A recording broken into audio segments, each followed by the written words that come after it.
Hello बच्चों, स्वागत है आप सभी का। बच्चों, मैथ्स के क्लास 10th के मैथमेटिक्स के इस कोर्स में आपका स्वागत है। लास्ट वीडियो में हमने चैप्टर नंबर 2 के कॉन्सेप्ट के बारे में बात की थी और आज हम चैप्टर नंबर 2 के एक्सरसाइज के बारे में बात करेंगे, जिसमें अपनी एक्सरसाइज पहली है 2.1। इसमें एक ही क्वेश्चन दे रखा है। बच्चों, आप अपनी बुक में क्वेश्चन को एक बार रीड करें। देखिए, The graph of y equals to p of x are given in the following figure are for some polynomial px. Find the number of zeros of px in each case. बच्चों, आपको किसी भी polynomial की जो एक graph है वो दे रखा है। मतलब क्वेश्चन में आपको y equals to p x एक पॉलिनोमियल दे रखा है और उसके आपको कुछ ग्राफ्स बना के दे रखे हैं। ठीक है, इन ग्राफ को ऑब्जर्व कर कर आपको ये बताना है कि इसके कितने नंबर ऑफ जीरोस प्रेजेंट होंगे। अगर उम्मीद करता हूँ आपने पिछली वीडियो चेक करी होगी और देखी होगी, उसमें तो हमने जीरोस के बारे में बात की थी। हमने कहा था जीरोस उसे बोलते हैं कि पॉलिनोमियल में के वेरिएबल के अपन ऐसी वैल्यू पुट करेंगे जिससे अपना आंसर जीरो आ जाए। ठीक है, तो मान लो अपने पास कोई भी पॉलिनोमियल है y equals to p x, मतलब पॉलिनोमियल वेरिएबल क्या है अपने पास x है।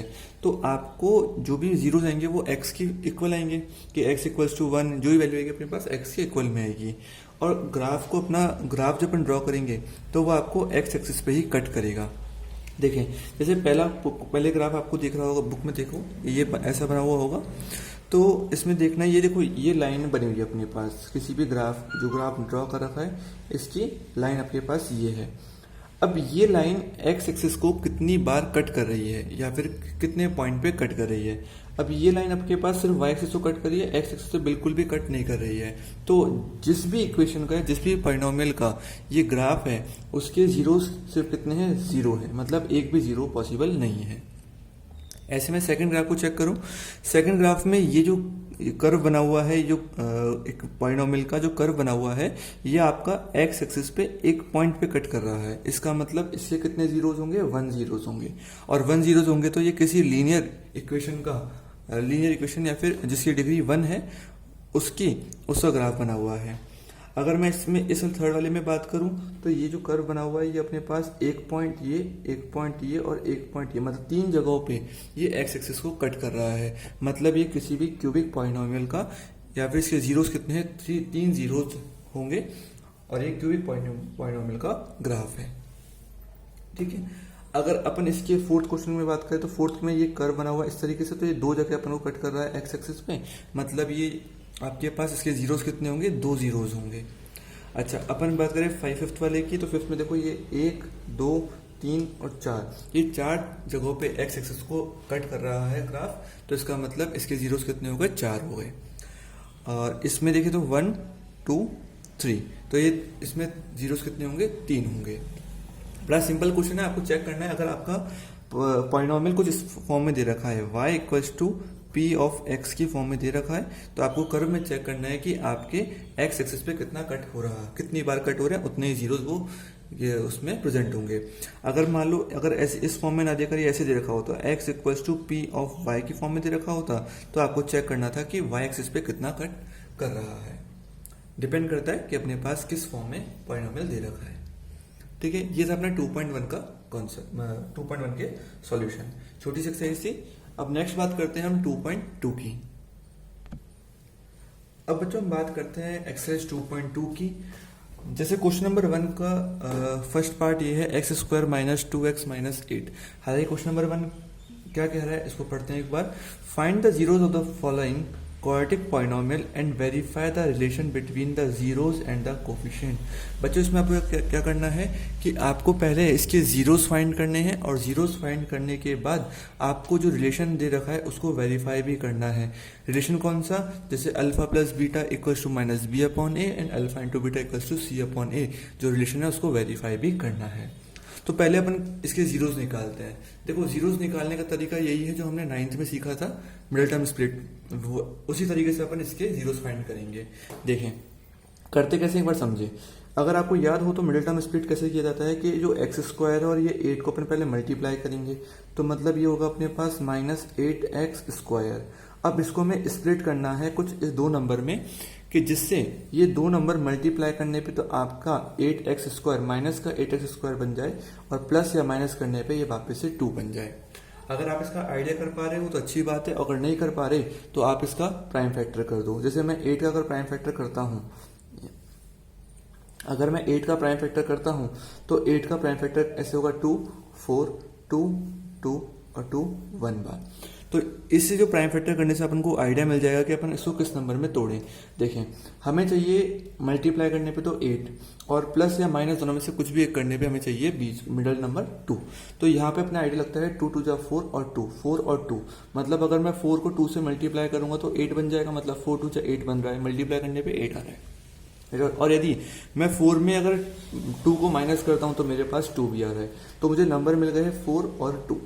यहाँ पे x वेरिएबल आएगा और ये भी वेरिएबल आएगा। अब बात करते हैं साइन का। देखो, मल्टीप्लाई करने पे माइनस का साइन चाहिए और प्लस या माइनस, जो अपन प्लस करेंगे या माइनस करेंगे तो आपके पास नेगेटिव साइन आना चाहिए। तो अपन एक को माइनस रखते हैं और एक को प्लस रखते हैं, क्योंकि देखो माइनस प्लस माइनस का हो जाएगा और 4 2 जा 8x² आ जाएगा। और साइन की अब करें तो माइनस प्लस माइनस होगा, 4 में से 2 जाएगा, 2 बचेगा और साइन उसका आएगा जो नंबर बड़ा है, तो मतलब 4 पे माइनस का तो माइनस का 2x आ जाएगा। ये बात क्लियर हुई। अब आगे चलते हैं। देखो, इन जो दो नंबर में अपने स्प्लिट किया उसको अपन मिडिल टर्म से रिप्लेस कर देंगे। तो ये x² माइनस का 4x प्लस का 2x और माइनस का 8। अपन इसके 2 2 के पेयर बना के इसमें से कॉमन लेंगे।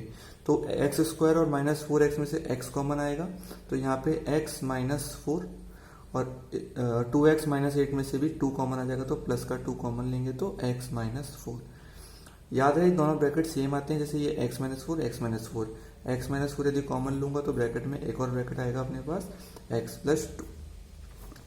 अगर इन दोनों को इक्वल टू 0 कर देंगे अपन, जैसे मान लो x माइनस 4 इक्वल्स टू 0, तो x इक्वल्स टू 4 हो जाएगा और x इक्वल्स टू माइनस, जैसे x प्लस 2 इक्वल्स टू 0, तो x इक्वल्स टू माइनस 2 आ जाएगा। यहाँ पे अपने पास x equals to 4 and x equals to minus 2 आ चुके हैं। ये दोनों जीरोज हैं, इनमें से एक को अपन अल्फा मान लेते हैं, एक को अपन बीटा मान लेते हैं। अब बात करें, क्वेश्चन ने कहा है वेरीफाई भी करो कोफिशिएंट और जीरोस के बीच में। तो पहला होता है हमारे पास सम ऑफ जीरोस, वेरीफाई करेंगे पहले हम। देखो, सम ऑफ जीरोस का मतलब होता है alpha plus beta equals to minus B upon A. तो अल्फा हम 4 को मान रहे हैं तो 4 रखेंगे फॉर्मूले का, प्लस बीटा माइनस 2 है तो माइनस 2 रखेंगे, equals to minus B upon A का मतलब माइनस बी क्या है बेटा हमारे पास, ये एक्स का कोफिशिएंट माइनस 2, तो फॉर्मूले का माइनस और माइनस 2 अपॉन में ए क्या है हमारे पास 1। ठीक है, अब 4 प्लस माइनस माइनस तो कितना हो जाएगा, ये 4 माइनस 2 इक्वल्स टू में 2 बाहर माइनस अंदर माइनस माइनस माइनस प्लस, तो 2 4 में से 2 गया 2 बराबर इक्वल्स में 2, तो ये दोनों बराबर आ गए, मतलब इक्वल आ गए तो वेरीफाई हो गया। ऐसे दूसरा में प्रोडक्ट ऑफ जीरोस के लिए भी करना है। तो प्रोडक्ट ऑफ जीरोस होता है हमारे पास alpha in dot beta equals to C upon A. अब अल्फा डॉट बीटा, अल्फा क्या मान रहे हैं हम 4 को मान रहे हैं, इंटू बीटा हम क्या मान रहे हैं माइनस 2 को मान रहे हैं। सी की वैल्यू होती है विदाउट वेरिएबल, मतलब ये 8, तो मतलब माइनस का 8 अपॉन में ए कितना है हमारे पास 1। 4 को 2 से मल्टीप्लाई करेंगे तो 8 आएगा, प्लस माइनस माइनस हो जाएगा और माइनस का 8। यहाँ भी दोनों इक्वल आ गए, मतलब वेरीफाई हो गया। तो फर्स्ट क्वेश्चन को आपको पहले जीरोस फाइंड करने हैं, जीरोस फाइंड करने में हम उसको अल्फा बीटा मानेंगे और फिर वेरीफाई करेंगे इस तरीके से। ठीक है, इसको एक बार वापस देखें और इसमें इंपॉर्टेंट अपने पास मिडल टर्म स्प्लिट। और अगर कंफ्यूजन हो रहा हो आपको कि बी और ए कैसे निकलता है, सी कैसे निकलता है, तो याद रहे हमने जनरल फॉर्म में पढ़ा था ax² plus bx plus c equal to 0। इसको कंपेयर करेंगे तो हमारे पास ए बी सी की वैल्यू यहाँ से निकलती है। जैसे x² के साथ क्या है a, तो यहाँ पे x² के साथ क्या है 1, तो a की वैल्यू हो गई 1। x के साथ क्या आता है b, तो x का यहाँ पे क्या है -2, तो b की वैल्यू -2। c के साथ c अकेला होता है तो -8, तो c की वैल्यू हमारे पास -8 आ गई। ऐसे कंपेयर करते हैं, इसको एक बार वापस देखें और बाकी क्वेश्चन करने का ट्राई करें, फिर नेक्स्ट वीडियो में अपन डिस्कस करते हैं बाकी क्वेश्चंस को भी।